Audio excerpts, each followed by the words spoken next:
નમસ્કાર દર્શક મિત્રો, આપ જોઈ રહ્યા છો દીવ 24/7 ન્યૂઝ। તો જોઈએ આજના મુખ્ય સમાચાર અમારા સંવાદદાતા આહિર કાળુભાઈ સાથે।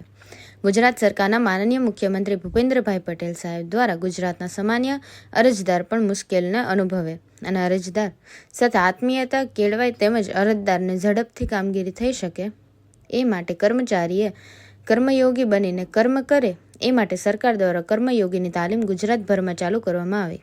એમાં વર્ગ 3 અને 4ના કર્મચારીને કર્મયોગી તાલીમ સાબરકાંઠા જિલ્લામાં પણ માનનીય જિલ્લા કલેક્ટર સાહેબ લલિત નારાયણ સિંહ સાહેબના માર્ગદર્શન હેઠળ ગોઠવવામાં આવી છે। તેમાં વડાલી મુકામે ટ્રેનર ભરતભાઈ કછોટ અને AM પંડ્યા સાહેબ દ્વારા 3 દિવસ કર્મયોગીની તાલીમ આપવામાં આવી હતી અને ખાસ કર્મચારી કર્મયોગી બનીને કામ કરે એ દિશા તરફ માર્ગદર્શન આપવામાં આવ્યું હતું। દીવ 24/7 ન્યૂઝને લાઇક કરો, શેર કરો અને સબસ્ક્રાઇબ કરો। ભરત કસોટ, મદદનીશ શિક્ષક, ખંડઘાટી પ્રાથમિક શાળા।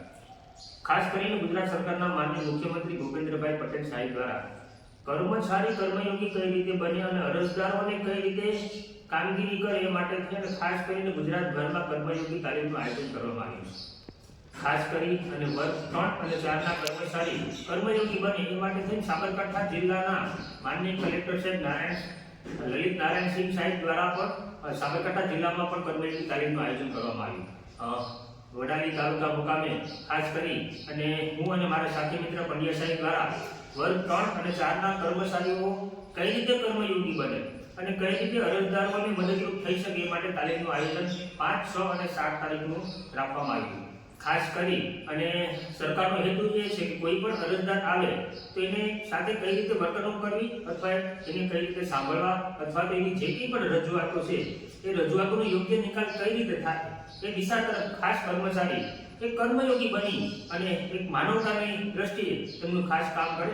ખાસ આપણે કર્મચારી નથી પણ આપણે એક કર્મયોગી બની અને દરેક અરજદારોનું યોગ્ય રીતે કામગીરીનો નિકાલ થાય અને ખોટી રીતે અરજદાર હેરાન ન થાય, ધક્કા ન ખાવા પડે અથવા તો એની વાત છે એ યોગ્ય રીતે સાંભળી અને જે વિભાગમાં એનું કામ હોય એ વિભાગમાં એમને સમજાવી અને યોગ્ય નિકાલ થાય એ દિશા તરફ આપણે બધા પ્રયત્ન કરીએ એવો ખાસ હેતુ છે। એટલે ગુજરાત સરકારના દરેક કર્મચારી કર્મયોગી બને એવો ગુજરાત સરકારનો હેતુ છે। ખરેખર હું વંદન આપું છું, એમને અભિનંદન આપું છું। અસ્તુ, જય હિન્દ, જય ભારત। કેન્દ્ર સરકાર અને ગુજરાત સરકારના સહયોગથી કર્મચારી એ કર્મયોગી બને તે માટે હાલ રાજ્યભરમાં સરકારની સૂચના મુજબ તાલીમ વર્ગો ચાલી રહ્યા છે। એ બાબતે આપણે સાબરકાંઠા જિલ્લામાં કલેક્ટર સાહેબની સૂચના મુજબ એમના માર્ગદર્શન હેઠળ કુલ 5 તાલીમ વર્ગો પૂર્ણ થયા અને હાલ 6ઠ્ઠો તાલીમ વર્ગ સરકારી કોલેજ વડાલી ખાતે કાર્યરત છે, જેમાં કર્મચારી સાચા અર્થે કર્મયોગી બની અને નાગરિકોને પૂર્ણ ન્યાય આપે અને નાગરિક કેન્દ્રીય વલણ ધરાવે એ બાબતે હાલ તાલીમ વર્ગો ચાલી રહ્યા છે, જેમાં